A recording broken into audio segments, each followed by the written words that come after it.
Fremantle fans are angry. Quite rightly.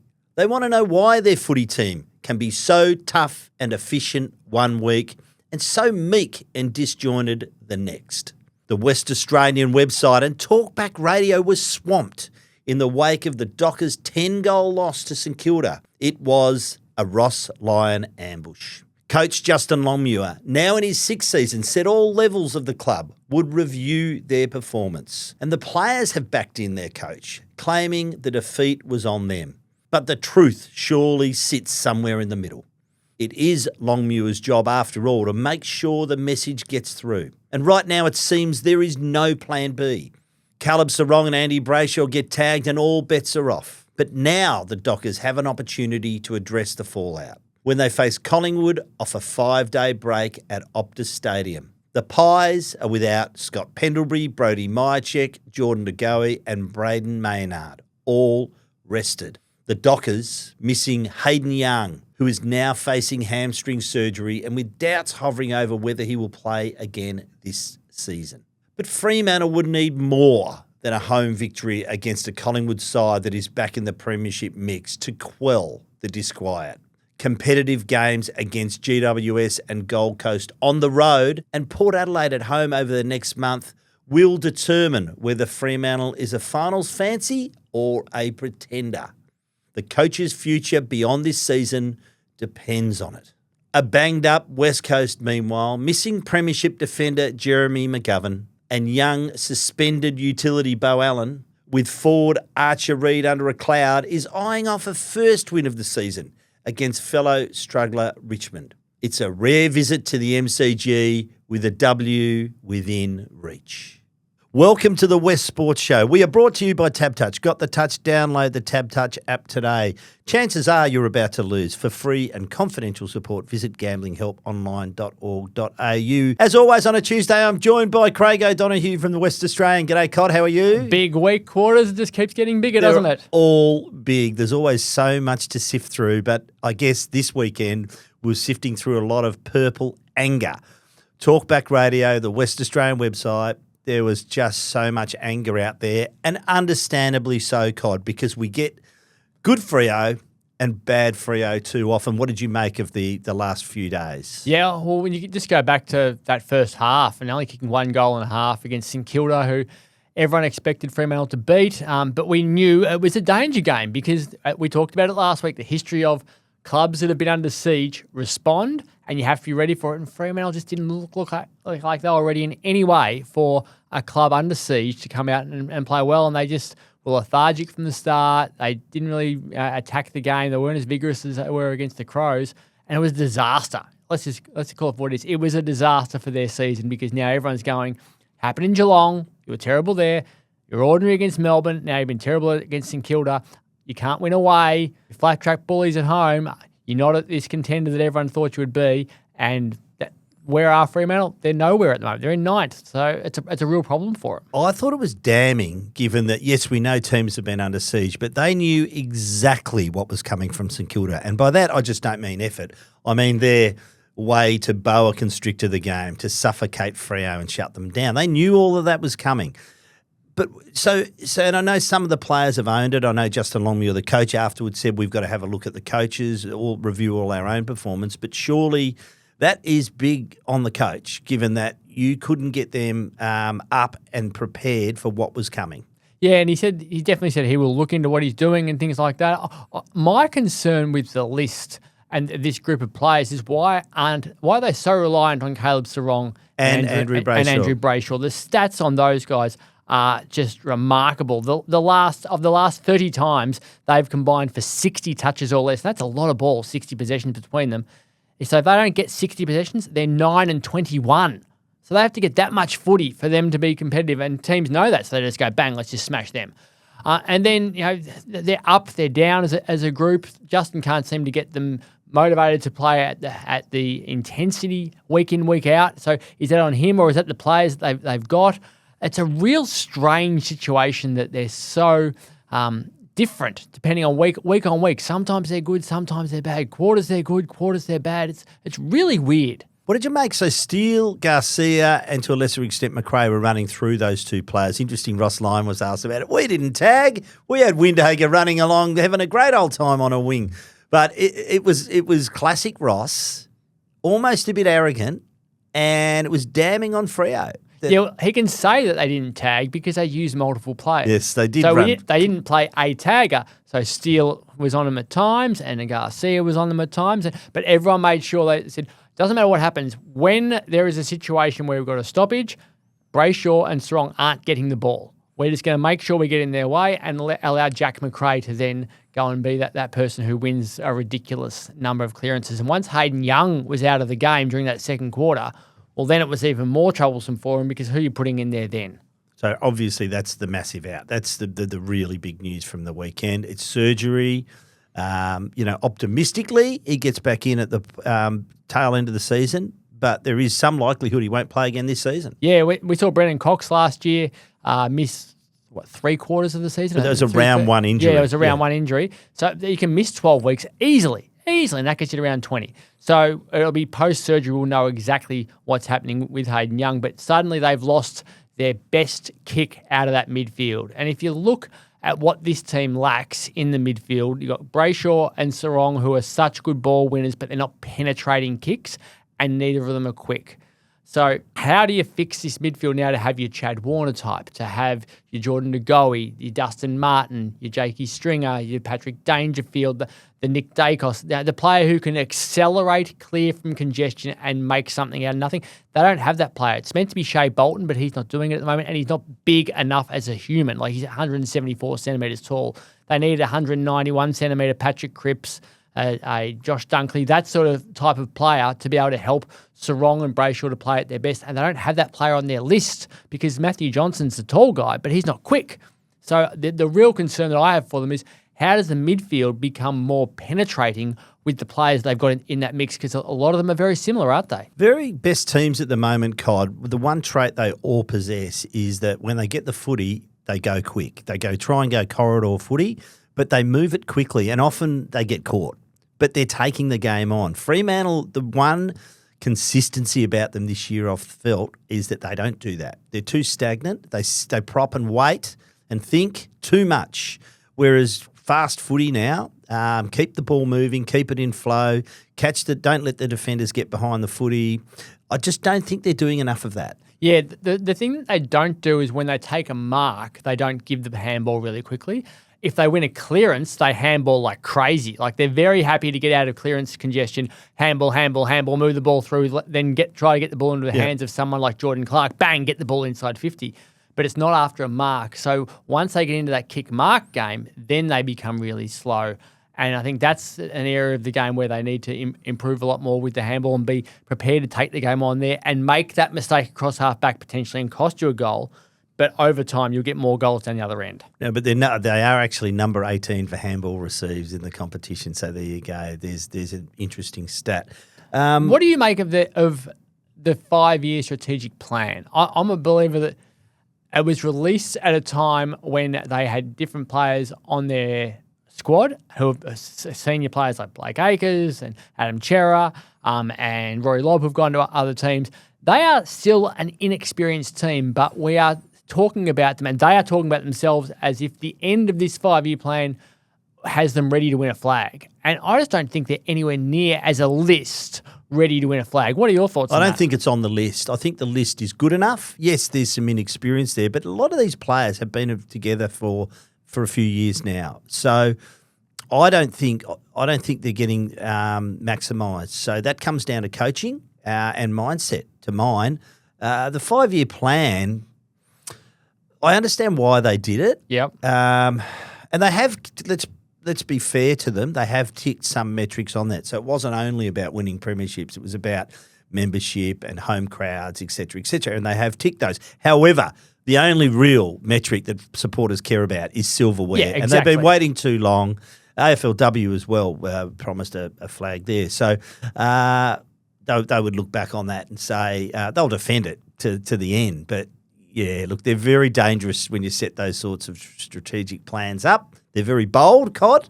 But as they say in politics, we don't want brave, we want careful. And I actually have a lot more hope for this list as it stands. They're just not getting the most out of them at the moment, so they really need to look at how they're preparing them. So I look at it and think, to be the second youngest team behind North Melbourne last weekend by age, to be the least experienced, they had 1,837 games out there, least experienced team for the entire round, but they're talking about themselves still as a club that can contend for a flag.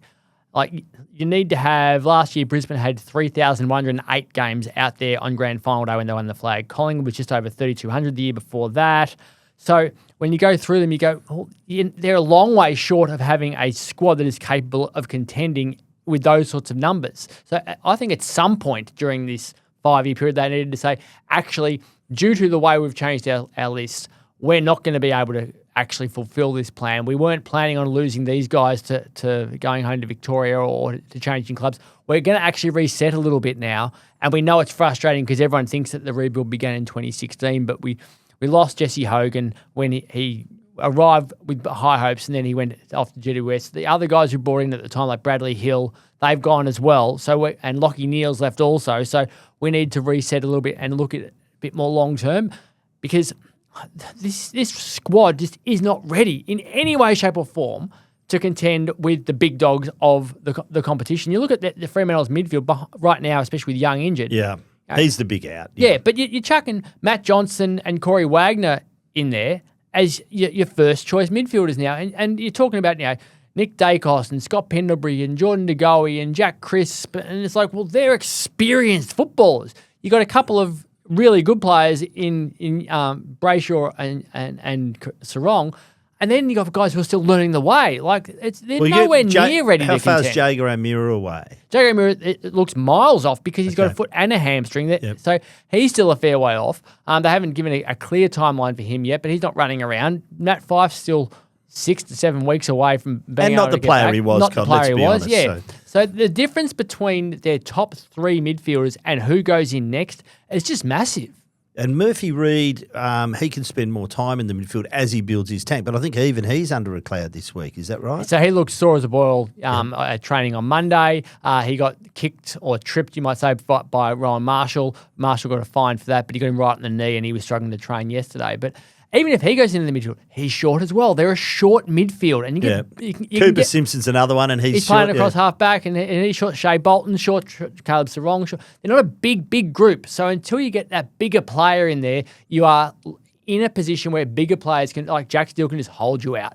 I'm just going to stand in front of you. I've got 10 kilos on you, and I've got 7 or 8 centimetres. I'm going to deny you the space and let one of our other bigger blokes, like Jack McRae, go and get the footy. And that's my concern for them with their midfield, that it just doesn't have the height and the weight to compete with the bigger dogs. So Collingwood off a 5-day break, travelling, already announced no Myercheck, no Pendlebury, no De Goey, and no Maynard. And no Maynards. It's 4 huge outs, albeit De Goey hardly touched it last week, but obviously a very good player. So there's 4 really big outs for them. It's definitely a gettable win for Fremantle, I think, on Thursday night. But they've got to back it up on the road. So they've got Gold Coast, they've got GWS, and they've got Port Adelaide back here as well. It's a big month and could well determine the coach's future. Yeah, absolutely it could, because as much as Simon Garlick said there is no world where he won't coach in 2026. Would he roll that back now if he had the chance? Oh, I think it was a great question. It was a great question. Sounded like a CEO who thought they were going to have a win. Yeah, well, there's no CEO who can say that there is no world where you won't be coaching in 2026, because if Brisbane Lions lose the next 14 games by 100 points, Chris Fagan's not coaching next year. Mm-hmm. Let's face it. Like, this is the reality. You can't guarantee any coach their tenure. So it was an answer where Simon Garlick probably thought, I have no choice other than to say, yes, I have to back my coach. But yeah, if they don't make finals, he will be under the pump. There is no doubt about it. If they end up in a position where they only win 1 game of the next 4, then he's going to be under the pump. And this Collingwood game is a winnable game now with these guys out, but they're bringing in fresh guys who are going to be able to run this game out and play a role and allow all the other superstars. Like, if Nick Dacos ends up with 35 and his brother ends up with 35, and good luck. Very likely. Poor old Collingwood, by the way, caught having to do a bit of travel. Yes, a bit of travel. They seem to enjoy it. That's the thing. Whenever they travel, they seem to play quite well. So I think they've actually done a bit of it this year. Now, down the road, mate, West Coast, it was a very interesting game at the weekend. One of the great ruck performances you'll ever see. Max Gawn, like, you can have the 30 plus 35 hit outs or whatever he had, but I think 35 disposals is pretty damning. And we saw, well, they were very lucky that they weren't 40 points down, not up at half time. I had to look at that a couple of times to work out they were actually in front at half time. But I thought they had absolute stoppage domination that they clearly didn't make the most of Melbourne. They were lucky Melbourne didn't really have a forward line that was functioning, and there's a bit of dirty ball going in there. Yeah, and we saw the previous week against Hawthorn. Hawthorn just missed all their shots. Yeah. So West Coast have been lucky lately that they haven't been further down based on the way the game is being played as opposed to what the scoreboard says. And Max Gawn just did as he pleased. Like, it was amazing how dominant he actually was. So they have to fix up their ruck setup. They have to fix up their midfield setup, because if you keep putting the ball down the throats of your forwards, eventually they're going to kick goals. And the pressure on that back line is enormous now. And, I wrote after the game that imagine if Oscar Allen wasn't in the back line right now. Yeah, it's funny, isn't it? And now with McGovern out, he stays there. But we might have Archer Reid out this week. We may or may not. So they've got some issues at either end coming up against a team that very definitely is a winnable game against Richmond. Yeah, and you look at it and you say, well, Oscar, none of us expect Oscar to be there next year, but Jesus is important to this squad for the rest of the season. He was better last week. I thought his third quarter was fantastic, and he's so important to them now just to be a leader. And if you're not, it doesn't matter if you're not staying next year, you need to do whatever you can right now to make sure that you help this group, because you are the captain and you have to man up in defence and be a star for them, especially this week with McGovern out as well. So he needs to just hold the fort for them as long as he can, because this group is really vulnerable right now up against a young Richmond team. And West Coast, they haven't been able to travel. They've been away. They've been terrible as well. So they get flogged every time they get on the plane, it feels like also. So they've got some real challenges coming up against the Tigers. So I was down at Mineral Resources Park this morning, and Archer Reid didn't train with the main group. Just started very slowly, did some light work, and then just some kicking of the football. He was going through a bit of testing on the far wing. So, look, to me, he's up against it, I think, to play. Elijah Hewitt in the press conference afterwards declared him. He said he'll play. He probably know more than me, but you do tend to be optimistic as a teammate. It's hard. He's really impressed us, Archer, but probably maybe a week off mightn't hurt him at the moment. It'd be a massive risk to play him. Let's face it. Like when he went down, travelling. Yeah, I thought he'd done an Achilles. Yeah, or a syndesmosis sort of thing. You just look at it and you go, if he doesn't get through the game this week, we'll all look back and go, why would you play him? Yeah. So I think he's a risk that is not worth taking when you saw the way that he went down. And you just would hate to see him do something quite serious because they played him 1 week too early. So I'd be shocked if he plays. They obviously know more than us with scans and how his body is and stuff, but all the early signs were probably not going to get up this week. I think door could be open for Shanahan. Door could be open for Sandy Brock this week. So let's see what they do. Clay Hall was very good in the waffle last week. Tom Gross was very good in the waffle last week. Had a lot of energy about him. I will say one thing. Often at training on a Tuesday, it's pretty lacklustre, but there's a bit of energy about the Eagles this morning, I noticed. Maybe it's just me looking for it. But I just felt there's a bit of pep there. So, I mean that pep in their step, by the way. But, well, they're playing against a team that they think they can beat. That's right. So with a little W dangling up there somewhere, it's amazing what the attitude can do. Yeah, and you can go into some games going, I hope we can compete. You go into other games saying, I think we might be able to be in it late in the game. And you go into some games going, well, we could actually win this game based on the talent in the opposition. And Richmond are down the bottom. We're down the bottom. They'd be saying to themselves, well, West Coast players should be thinking this is a game we can win, but it's hard when you haven't been able to prove yourself at all, because every time they get on a plane, they don't play all that well at all. Both have played Hawthorn in recent weeks and pretty similar performances, really, so it's hard to make a lot out of that. But the news still hovers over West Coast about a priority pick. John Worsfold at the weekend said, look, we haven't discussed it yet, but we will discuss it later in the year. So hasn't quite closed the door on it yet, but the comments, you interviewed Laura Caincodd, and she seemed to say, that I think what I got from that was it ain't going to happen. it ain't going to happen. I've got no doubt. So I spoke to Laura Kane before that interview with John Worsfold. John Worsfold was responding to those comments from Laura Kane. And I asked her about where the league sits on the priority picks. And one of the most interesting things was I said to her, is it, when you assess the priority picks, is it about the now or is it about an entire generation of football around it? And is it, because West Coast obviously won the 2018 premiership. So the question was, is it about the fact they're poor now or is it about the fact how the club has gone recently? And this was her answer. That formed part of the changes to the rules some years ago around that automatic qualification for priority assistance, where the previous few years were taken into account and it was a pure win-loss ratio. Now it's a much bigger picture and clearly decisions that clubs make or don't make impact their on-field performance, and they're things that are certainly assessed. And that's why the application is a much more robust application to our commission for decision, because it's a really, really big decision to make. So it is a whole picture. And at the moment, we feel content with the 18 teams we have in the competition being able to cycle their way back up the ladder without any further priority being given. 19th team coming in, though. Doesn't matter. It doesn't matter. What are your thoughts? You've heard that? No, I think you have to have a swing at it. If you're from West Coast, you have. Do they deserve one? No. Why? Recency. Premiership. No, I think they've made the mess of their list and they need to correct it.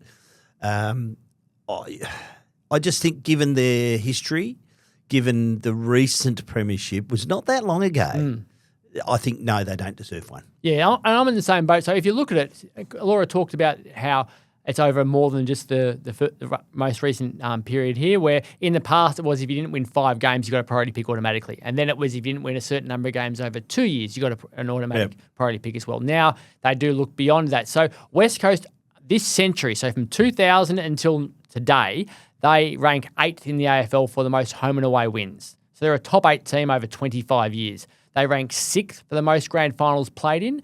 They rank equal 5th for flags. So they're in the top echelon of teams over a quarter of a century.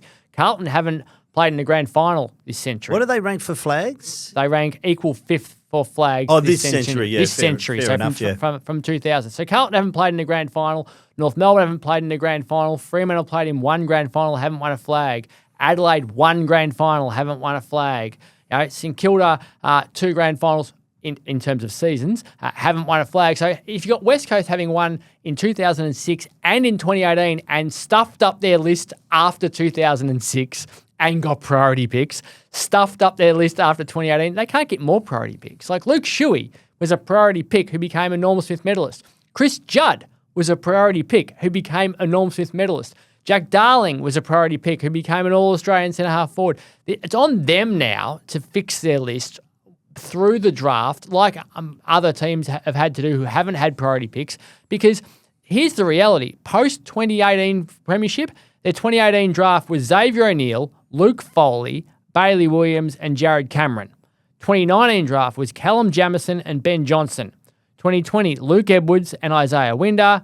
Then they've got 2021, Campbell Chesser, Brady Hoff, Rhett Bazzo, Jack Williams and Greg Clark. There's 13 names over 4 years and 2 of them played last weekend.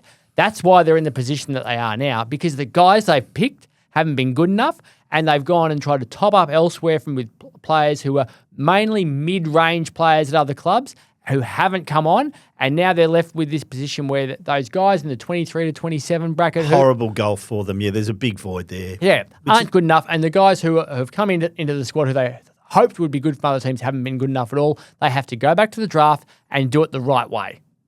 Yeah, so I tend to agree. I don't think there'll be a priority pick, but I still think they should have a swing at it. They can as a footy club, you have to have a swing in the hope that you'll get a way of convincing the AFL Commission, who are the ones who decided, the AFL Commission.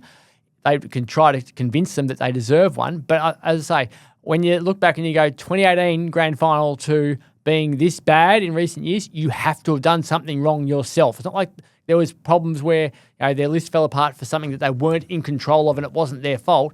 This has been their own decisions that have got you there. Before we get on to a couple of the other games, because there's a lot coming out of those, as a proud major sponsor of the Fremantle Football Club, Woodside has accepted the challenge of supporting local footy at all levels, from grassroots to greatness, so it can thrive throughout WA. Woodside, Australia's leading energy company.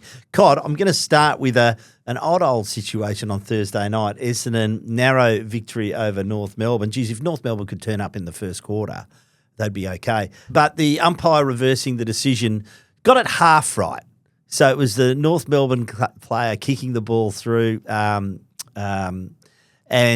free kick was awarded. Then it was reversed, but it should have been an Essendon free kick. It was a ball. What did you make of it? Yeah, so there was a lot of talk. Was it the arc that wired down to that umpire? So I think if you watch the vision closely, you can see Brendan Hosking is a grand final umpire. He paid the incorrect free kick. Justin Power, wearing number 4, runs in, and he's saying, no. That wasn't an Essendon player who kicked the ball. But then Hosking balled it up. He considered it a cancelled free kick rather than a free kick that should have been awarded to Essendon. So if you cancel a free kick, it becomes a ball up. So they got that part wrong. But I thought the debate afterwards was really interesting, where people said, well, what if it was someone wiring down to them?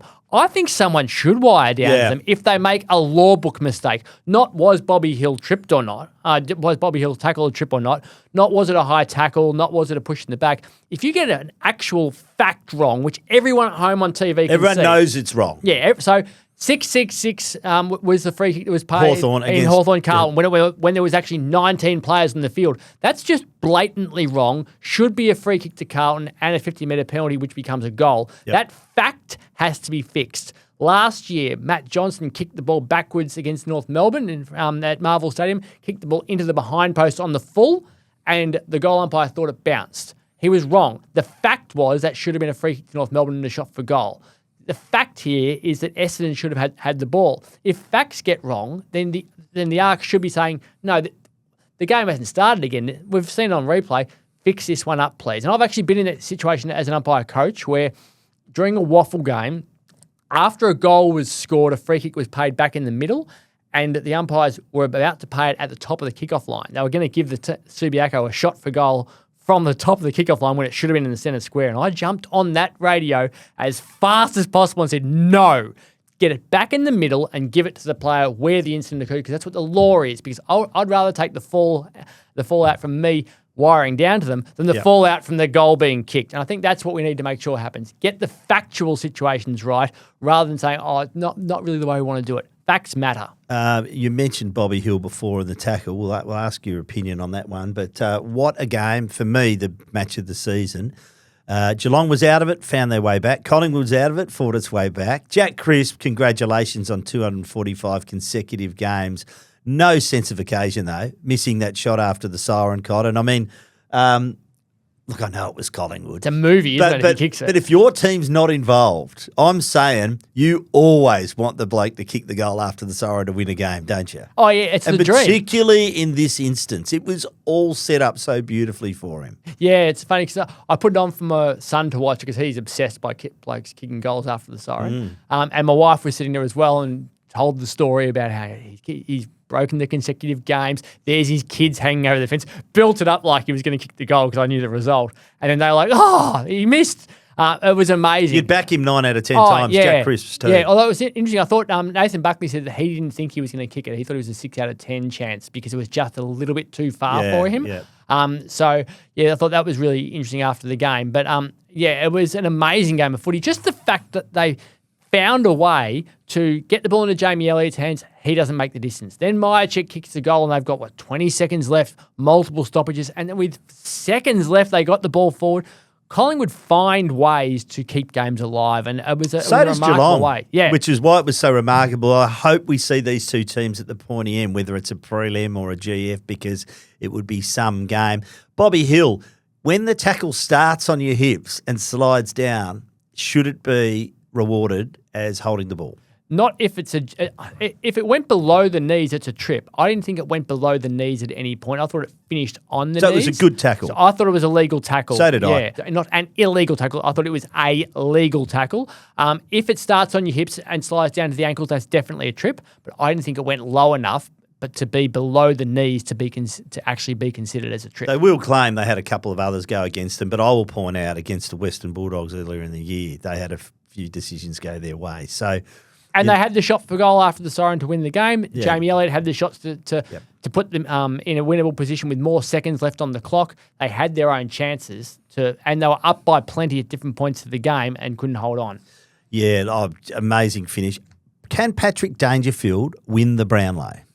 I'm going to say no, because I don't think he's going to spend enough time in the midfield throughout the season to be like he was on the weekend. So that the Fremantle game, as an example, where he just tore them apart in the early part of the game, then sat on the bench for a while to look after his body, then sat in the forward pocket and the ball wasn't down there enough. So I worry that there's going to be too many games like that where you go, whoa, look at Danger, and then he doesn't have the presence for a big portion of the game. I get it. Big dog games like that, if he plays 7 of those, then maybe he can. But you've got to get 45 votes now. I reckon he's played about 4 of them already. What about Max Gawn?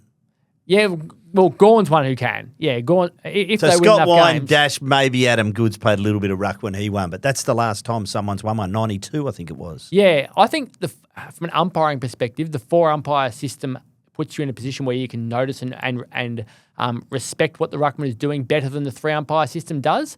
The 3-umpire system, given it's a Brownlow voted on by umpires, the closest umpire is backing out when the ruckman get their hands to the ball and you don't see the hand as clearly. They now have the second umpire in the centre square who can see it a lot easier. So I think that's why under the 2-umpire system, when it was that set up, ruckman won the Brownlow a lot more often. So I do think they will have a greater appreciation under the 4 of them to recognise the ruckman than they have in the past. And that makes Max Gawn a mighty player when he's getting 35 touches as well. Do you think Carlton's lucky Freo had such a shocker this week? Yes. Because they have hardly, elicited a whimper. But it's very similar, isn't it? We can't trust them from week to week. Well, their midfield is also very similar to what Fremantle's is. They're very same. They've got a lot of amazing players. The super speed coming out of the middle. There's not a Holmes, there's not a Barley Smith. Yeah, they have the big body midfielder in Patrick Cripps, but he doesn't have pace. And Adam Chera is pretty much the same player as Andrew Brayshaw, isn't it? So there's another player who is really good at winning the ball, but isn't quick. And Sam Walsh will run all day, but isn't super, super quick.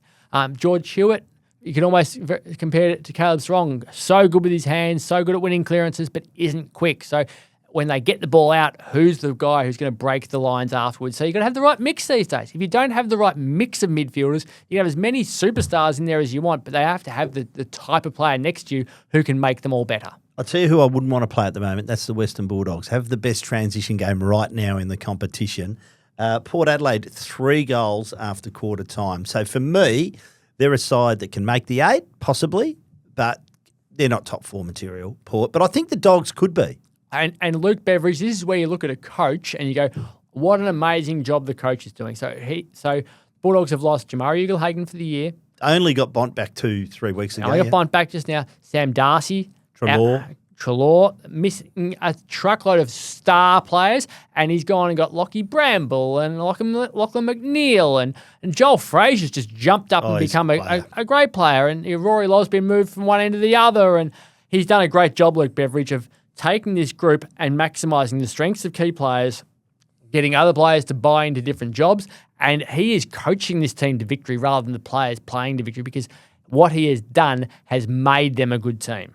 Is he the best coach in it right now? He's the most informed coach at the moment. Is. I love what Craig McRae is doing, and I love what Chris Scott does all the time. But Luke Beveridge's courage, and his determination to be different has been a downfall over the years. But this year he has found the winning formula and is coaching an amazing way and helping that team to win. GWS worry me at the moment. Just can't get the job done. Sydney, I thought, jumped out again, and I thought, they'll get reeled in here. But it didn't happen. And well done to Chad Warner for winning the Brett Kirk medal. What did you make of GWS? And Sydney still without Errol Goulden. Are they any chance to threaten this year? Sydney will be a middle-of-the-road team, I think, until they get their guns back. Papley's still not back as well. Yeah. Callum Mills, their forward line's still a bit hit and miss with as they work through those sorts of things. I thought I tipped the Swans last week. I thought they were a good thing with the GWS outs. Josh Kelly out was one of those for for the Giants. Yeah, I thought they were a bit vulnerable last week, the Giants. When they get all their players back, they're a really good team, but their depth drops away quite quickly. The game that I was looking forward to the most at the weekend was the last game of the fixture, the Q Clash, which we need to rename desperately. But Brisbane just stood up and said, nah, not this time. Big Brother's reclaiming this one. Loved the post-match with Will Ashcroft getting the medal, the Marcus Ashcroft, from his dad. Yes. Beautiful scenes. It was. That was great. And his other brother is going to be a really good player as well. And yeah, it has an edge to it, the Q Clash. There's a clear dislike between the two teams. And the Suns went at the Lions during the preseason. They went at Will Ashcroft and had a crack at him, so that they're trying to say, we're not little brother, we are going to stand up to you, but they're just not good enough at the moment. But it did make me think, where does the Derby sit in terms of the showdown, the Q Clash, and the Battle of the Bridge or the Sydney Derby? Where does it sit now in that group of things? Because I've got it fourth. Yeah, I got it way down the list. I'd actually put it, but there's other rivalries too. Obviously, it's behind. I'd put the Western Bulldogs and the Giants up there as well. Collingwood, Essendon and Hawthorn, it's Collingwood. It's miles down the list, and they tend to talk it down too much. So, looking forward to them talking it up in the latter stages of the year. That's the problem, is it? That they talked it down so much that it's no longer among the great rivalries of footy, and the results aren't close. They haven't been close for such a long time that there's no genuine on-field rivalry. So until Fremantle and West Coast can have a decent game where one team doesn't dominate the other and it's not really over at half time, I fear that that rivalry and people wanting to watch it in other states, I want to watch the Q Clash. I want to watch the Sydney Derby. I want to watch the Showdown. I want to watch Dream Time at the G, Carlton, Collingwood, Hawthorn, Geelong, Collingwood, Geelong, these sorts of games. I don't think many people interstate now look at the Derby and go, that's a must-watch game, because they don't see it as being a genuine rivalry at the moment. It's just whichever team is better going into that game will win. A couple of other issues coming out of the weekend. One was the Willie Rioli text to a Western Bulldogs player, basically firing one across Bailey Dale's bows. It won't be taken any further by the AFL or by the Dogs or by Port. But I'd be advising Willie Rioli, and this has become a bit of a serial offence now. I mean, there was some commentary after the Hawthorn game, which alluded to his father, his late father, in which he used the word hate. I think Willie needs to maybe just close those accounts down for a little while and stay off social media, because he's very lucky to get away with that one at the weekend. Yeah, I'm not overly comfortable about where Willie might be in life at the moment. I sort of worry about when you're having those sorts of reactions on social media. They're considered decisions and they're not great decisions if you're doing that. And I worry about how he's just emotionally. He's had a rough few years, and it does make you think, I'm not sure he's doing okay. But the AFL and their decision to not do anything about it, maybe that means they don't think he's feeling all great either. No question. Because I think if you're feeling good about your life and there's nothing going on in the background, you need to be punished for that. You can't be sending threats. So if you're feeling good about life, surely Bailey Smith's feeling good about his life at the moment, because he has been a fantastic acquisition to Geelong. Been in their top three every week he's played. Terrific game again at the weekend. Yet the little drive-by comment at the end about rather be here than playing in front of 4,000 at Ballarat. I mean, Bailey, he loves it. I'm a big wrestling fan. Yeah. Love my WWE. So you love this stuff? We had Grayson Waller and Rhea Ripley in this studio. That's where you and I differ, Rhea my Ripley friend. was sitting here. Grayson Waller was sitting right there, and Grayson Waller would have loved it. I love the drama. I love the theatre. Give us a heel, give us a baby face, give us something where you're going, this is going to be great. When the Bulldogs play Geelong, there's going to be so much of a build-up. Round 11, not far away. It's going to be WWE style. There's going to be so much they can call upon, and that's what we want, the drama of the sport. Give us WrestleMania out there with the whole build-up and stuff. Heels, baby faces, Grayson Waller, Bailey Smith, Luke Beveridge, Marcus Bontempelli. It's fantastic. Does it set him up if the Dogs get a win? Does it set him up?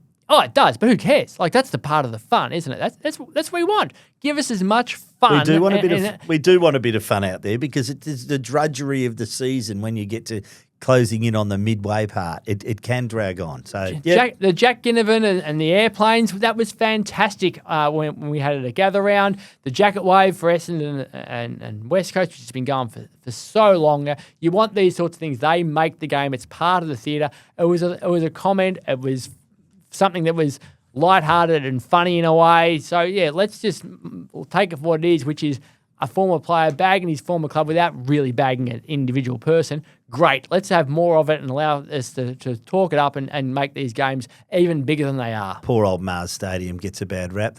Half of it's under reconstruction. They shouldn't have played. Yeah, it wasn't a good optic, was it? No, it looked terrible. You've got to have the cameras on the side where it looks like they're where all the people are, because if you're watching it on TV, you go, oh, this isn't very exciting. The ball's on the outer side again. Oh, it's a bit windy. Oh, there's nothing really. Oh, whatever. I'll turn it off and watch something else. You need to see the crowd. The crowd makes AFL football as well with the energy that it brings. I'll close with a bit of indulgence. The Hawthorn 100-year celebration. So it was in North, the Dogs, Hawthorn, St Kilda, celebrating 100 years entry into the then VFL. Thought they did it really well at the weekend. It was pretty classy, and I obviously loved the reappearance of Alistair Clarkson, who said, I don't think there's still a bit of mending to be done there, particularly with certain people at Hawthorn, but he said, I'll do it out of respect for two great mentors, John Kennedy Sr. and Alan Jeans, and also all the wonderful players I've coached. It was really good to see him out there, and I think he was very warmly received. Yeah, it's needed that you need to have your premiership heroes be a real part of the club no matter what. And I thought that was great. I thought it was really interesting. You got the North Melbourne coach walking out there holding one cup. With the Hawthorn scarf on. And then you got Brad Hill, who's played for St Kilda a couple of nights before, walking out there with another. The best part of the whole weekend, though, was Sam Mitchell's speech. Yes, it was, wasn't it? Oh, good. Yeah, Did it make you want to run out? Yeah, it did. And apparently it made the past players want to run out, even though they know they can't. Yeah, but that sort of stuff, that's what makes things. Yeah. Yeah, and we need to see that sort of stuff. But the line about we have to stop at the white line, you guys get to cross it, and we would all do anything to get out there again. That was brilliant. Yeah. That will go down in folklore. That will go in absolute folklore. It's funny because last year I went to Allegiant Stadium in Las Vegas. Yep. We did the tour, and if you get there, do the tour. It's amazing. And we got into the change rooms, and they say, put your phones away. No one's allowed to film this. Just stand here and absorb what's about to happen. And suddenly, the lights go off and it's dark. And down comes a hologram of a former coach who starts yelling at you. You're going to go in hard for the ball. When we get out there, you're going to... And you get goosebumps on yourself. And then you hear this in the background. and then the lights go back. And I'm like, let's go down. And you get to run down the race. And my son turned to me and went, I'm ready to play. I'm ready to go out there and play. That's what it felt like with the Sam Mitchell thing. I'd love to see more of those addresses given to us because that's what the fans would really embrace. They used to do that at the old Wembley Stadium before it was rebuilt. I was lucky enough to go on one of those tours, and what they did was they got you to walk up the race, and then they played the sound of 100,000 fans there cheering as you ran out, which was pretty cool. Wouldn't you? Which was pretty cool. It's a beautiful place too, Wembley. Thirsty Camel mailbag time. This week's special Brookvale Union ginger beer 6-packs. Get 2 for $52. This week we'll be giving away a $50 digital voucher thanks to Thirsty Camel. Get your questions into TheWestSport at wanews.com.au. Please include your mobile number at the bottom of your email as we'll send you a digital voucher if you're a weekly winner. Only 2 here today, Cod, so we need to keep them coming and keep them short. This one from Michelle, High Quarters, a vanilla performance again. Do you worry that Fremantle is on the same trajectory of the most mediocre club in the VFL AFL, St Kilda? They put the meat in mediocre. Well, I am worried that where they're going at the moment. I want to see some consistency of effort over 4 quarters, over a period of a number of weeks.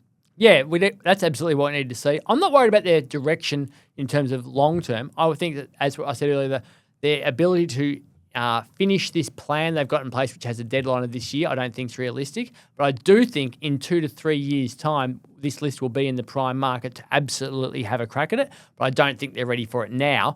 So the challenge for them is to remain patient if things don't go the way they want to this year and not make a rash decision about either the coach or the list, which puts them back for when they're going to be good in a couple of years' time. And I worry about what the fallout for them could be from this year if they don't make all of their right decisions now.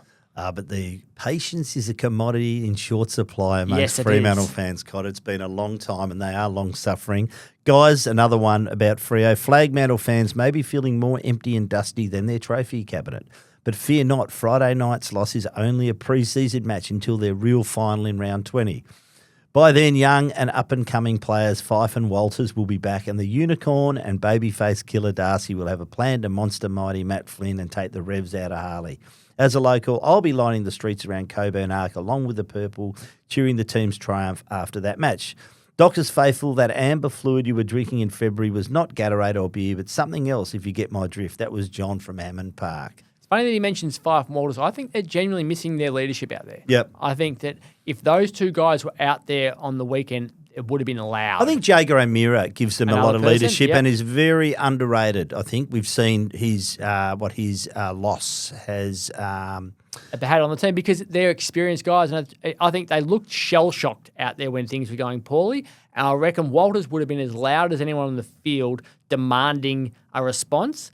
Fife would have been a big body that could have fought to allow Brayshaw and Sarong to win the ball more, and O'Meara similar. So I think what we are seeing is that the value, and we see it at Collingwood at the moment with Sidebottom and so Pendlebury, much experience out Patrick the field. Dangerfield at Geelong as well, that having that experienced person out there is often, we look at them and go, they're not what they were, but their brain is what it was, and they can help the other guys to become better. Dangerfield's playing probably the best footy of his career. Jeez.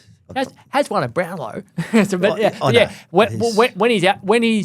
the moment arrives, he steps up. His thing, ability to impact games is as powerful as it ever was. I know it's not as he's a different player to the player who won a Brownlow, but I think his ability to impact. Yeah, and sense the moment. He steps up when the game's on the line. He can have a quieter first quarter or a quieter second quarter, but he has that energy then to go bang when it really matters. And I think that's where Fife and Walters still matter to this team because the younger guys are still learning what is required at key moments to win a game of footy.